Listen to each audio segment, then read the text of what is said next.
SCP-2852 is a collection of entities that appear as a middle-aged white male that are genetically identical and human, but lack any identifiable organs.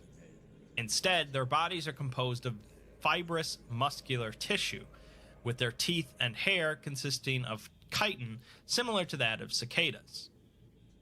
Their eyes lack any nerve connections, and while capable of speech despite having no vocal cords, they don't seem to have any grasp of language, instead speaking in a random jumble of words.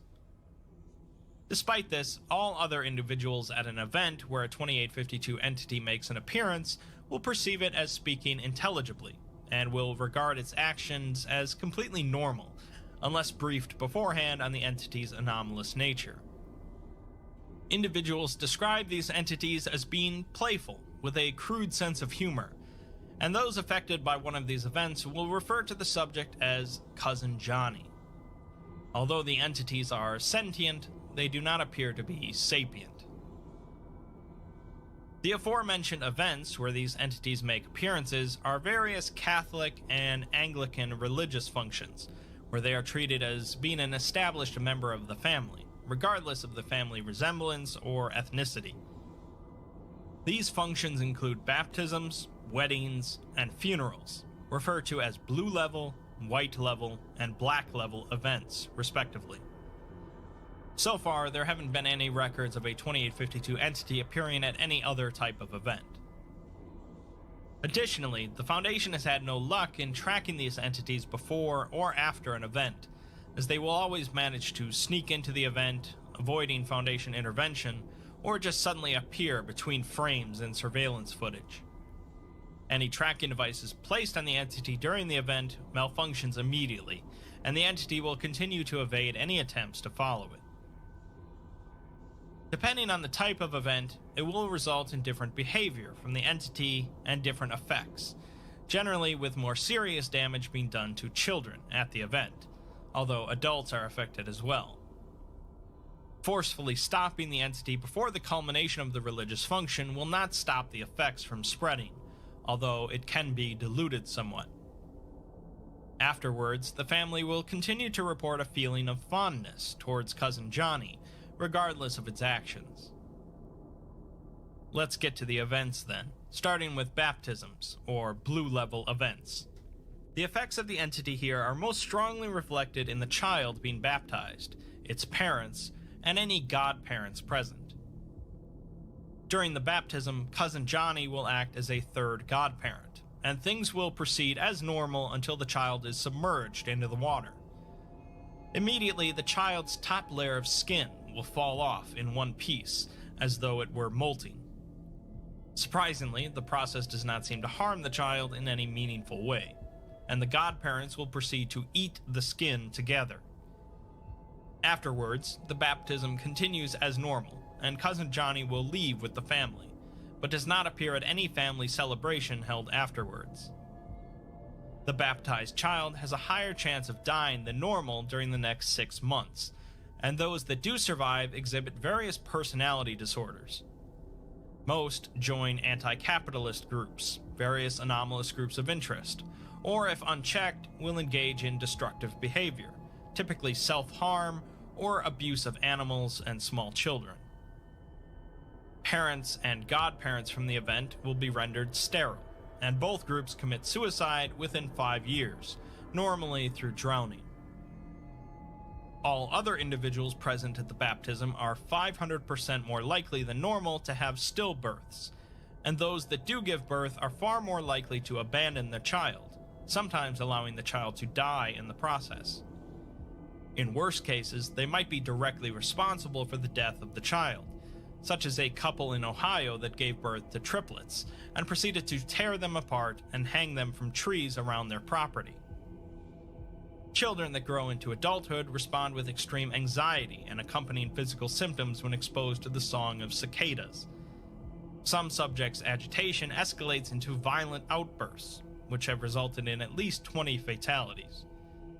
When interviewed about the cause of their disturbance, no subjects have ever identified the cicada song as the trigger, even under high-level enhanced interrogation.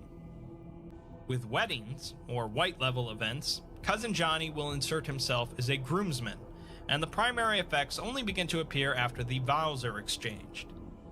After this, the entity will produce various implements that will assist the bridesmaids and groomsmen in pulling out all of their teeth, one by one. The individuals involved seem to be oblivious to any pain caused by this action, and somehow there is no blood loss. Afterwards, the bride and groom will be presented with the teeth, which they will consume.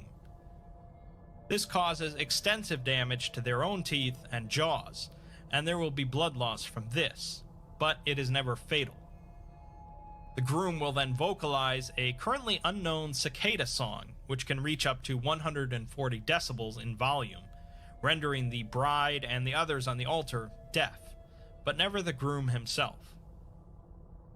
At the wedding reception, the entity will now take the role of the best man, and will give a speech to the group. This speech will, of course, be completely nonsensical, but individuals at the reception will react with mixed emotions, some crying uncontrollably, and others laughing hysterically. After the speech, Cousin Johnny will present a gift to the newlyweds, consisting of 3.5 kilograms of human hair, 13 dead cicadas, and 23 human teeth. After the wedding, the bride and groom will divorce on average 2 years later, usually as the result of domestic violence. Any children produced during their marriage will have personality disorders or life-threatening disfigurements. All other married individuals that attended the wedding will find themselves unable to have children, despite no changes in their biology, even though the Foundation have extensively tested to find abnormalities. All children that were present at the wedding will avoid romantic relationships, and 90% of them will commit suicide by the age of 18. Roughly half of that number pull out their teeth until blood blocks their airways, and the others bite their own wrists until exsanguinated. That leaves funerals, or black-level events, which currently there is no way of stopping from occurring.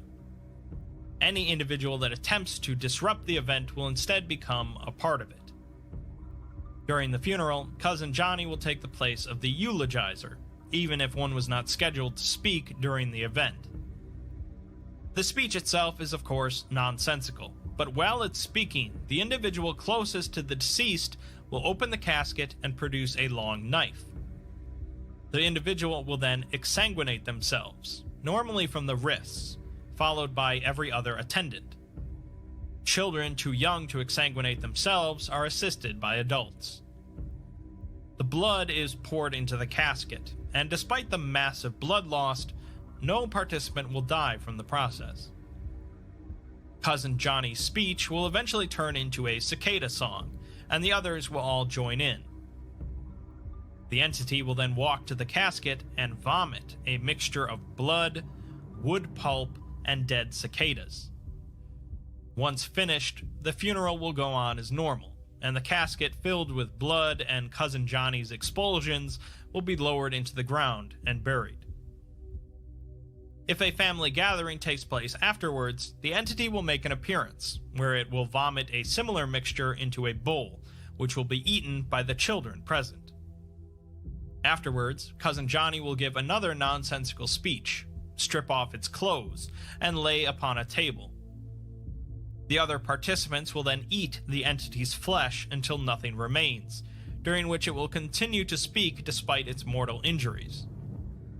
The participants will also carry on friendly conversation with the entity while eating, and children unable to chew whole food properly will be fed mouth to mouth by any caregivers. After the funeral event, all participants will break away from their family, either through suicide, moving away, or divorce. They will also all be rendered sterile. Domestic violence among participants afterwards will usually be cannibalistic in nature, resulting in the death of one or both individuals. 6 out of 10 children involved will attempt to murder one or both of their parents before they turn 18, and it's theorized that nearly a third of Catholic and Anglican D-class present in the Foundation have been involved in a black level event.